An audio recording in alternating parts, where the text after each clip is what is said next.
Hi friends, and how are you doing today? Today's video is very special as it is about a complete IELTS speaking test. If you're going to take your IELTS speaking exam shortly, this video is very important for you as these are the questions that the examiner can ask you in the real IELTS speaking exam. One by one, I will take all the questions and I will share the ideal sample answers with you, and you will get an idea that how much you should be speaking in part 1, part 2 and part 3 of the IELTS speaking exam, and how you should be handling each and every question in the real exam. So without wasting time, let's hit the very first question of part 1. And as usual, I won't get into the formal questions like what is your name, where do you come from, or can I check your passport please. But what particular topic part 1, this students been asked by the trainer, because this is the real IELTS speaking exam shared by one of the student with me, and the number of questions that been shared by the students are right in front of me, and I will take these questions one by one with you. So what questions you can expect and how should be responding if you get this topic? Names. Who gave this name to you? Well, you can name anyone. I would say actually my mother gave this name to me. My mother often tells me that this name was there on her mind prior to my birth and as soon as I was born, and she was the one who gave me this name.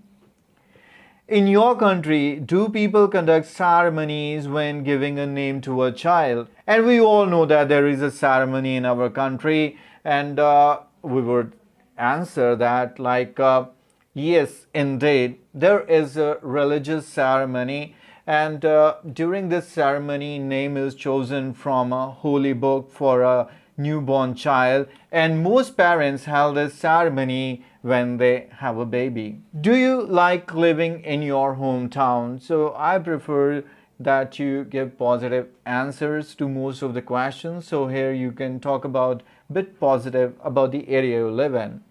Yes, of course, I would love to live in my hometown as it is a very peaceful place, and it has almost all the facilities that we need. For example, hospitals, good roads, good educational institutes, parks, as well as entertainment complexes. So I think it is a good place to live.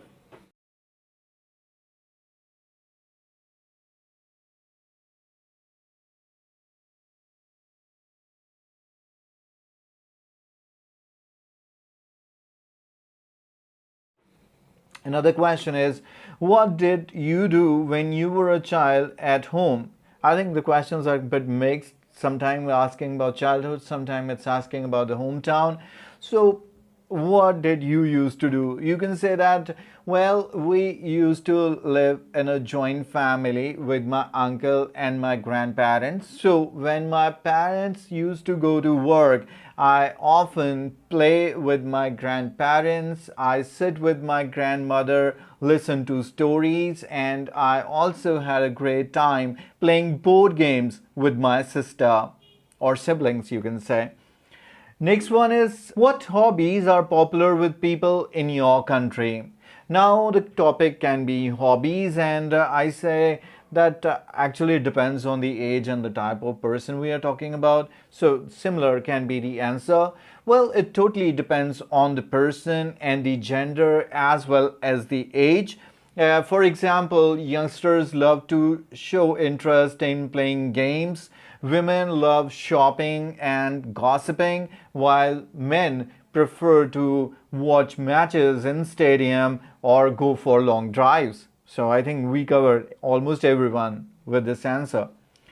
What do you do now in your free time? So it's once again your choice what you want to say and what you personally like. I would say, to be very honest, in my free time, I prefer to relax. I sit on my couch and watch television or my favorite movie, and along with that, I have some snacks as well.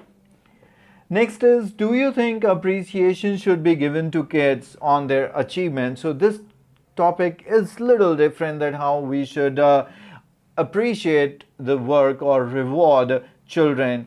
So the question is, do you think should be given? And I think it is very important to appreciate kids because parents often complain that their children misbehave. So whenever they show good conduct or they behave in a nice manner, they must be appreciated so that they understand the value of good conduct. Next one is, how should negative comments be made to an adult at work? Very interesting and very impressive question. Part 3 question rather than a part 1 question. Can be tricky one to answer as well. How negative comments should be made to an adult? So the answer can be, I think it is little tricky to make a negative comment for an adult because people in this age easily get angry or get irritated with negative remarks. But I think rather than directly saying you haven't done anything right, we should be saying that you could have done it in a better way. So this is a more polite way to share a negative remark with an adult. Here is the cue card and it is in front of you, and if you could remember, just yesterday I shared the cue card sample answer with you in my video. The cue card is, talk about a time when someone gave you a positive comment or you received a positive comment. Here is the link of the video and you can check out the sample answer. And now we will go ahead and check out the ideal sample answers of the follow-ups. The very first question is, do you like helping others? Yes, indeed. I love to help others. Actually, I have a very helpful nature. I really cannot see anyone in pain. So whenever I feel there is someone who is suffering and need help, I always come forward.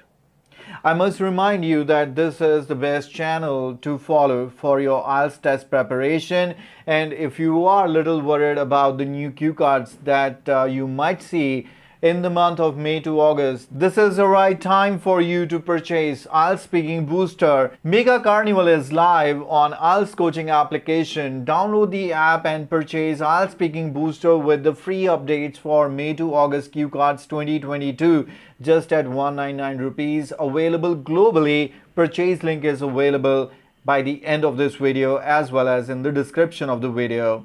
So let's check out the next question. In your view, should children be taught to help others? Why not? It is very important that parents as well as teachers take this as a responsibility and teach children to help others, because it is important to lay a foundation of a society where everyone is of helpful nature and always ready to help others in pain.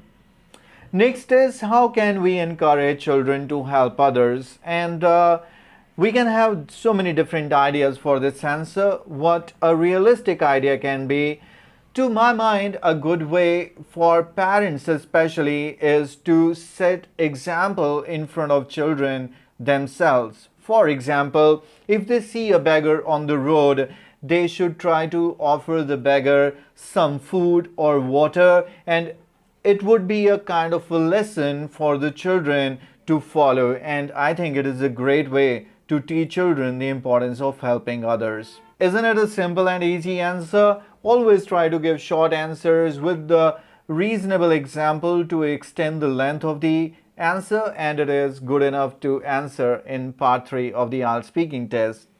Next is, do you think people are less willing to help others these days compared to past? And since it is quite negative, we can give a star to the answer. For example, no doubt people these days are overoccupied and they have no time for others. But at the same time, society has become extremely selfish. No matter how much they earn, they do not want to share their wealth with others. This is also a reason people are less willing to help others. Do people trust others as much as they used to in the past? And what do you really think? I think it is very hard to trust others these days. The fact is that people have become quite selfish and self-centered, and just because of this, it has become really difficult to trust others. Earlier, people had a strong faith on their family members and friends, but today, nobody can trust anyone. Last question that the examiner can ask you, if this is your cue card and these are the follow-ups in tandem, how do people in your community help one another? And there are hundreds of examples of helping each other, and you can say, well, people in my country are very helpful and they are always ready to help other community members. For example, my uncle who lives next door, he helps me in my study. And similarly, if they go out, they leave their pet with us and we take care of the pet in their absence. And apart from this, there are many other ways the community members help each other, and it is just to ensure that they have strong bonding with each other. And this is pretty much all, my dear friends. And if you answer this way confidently and present your ideas very clearly, examiner would never ask you to repeat. They would never say why, or they would never be dissatisfied with your answers. And at an average, an examiner should be spending approximately 11 to 13 minutes with you. If it is too long or it is too short, then you definitely have a reason to doubt. However, it rarely happens, and it won't happen with you. I wish you all the very best. Stay tuned with this channel, because from now onwards you are going to get continuous speaking feed, and we request all the viewers to share in the comment section whatever the new cue cards you are coming across or your friends are coming across at different locations in India or abroad, and we will come up with the sample answer and the realistic ideas with you as soon as possible. Thanks for watching the complete video, my dear friends. Bye bye for now.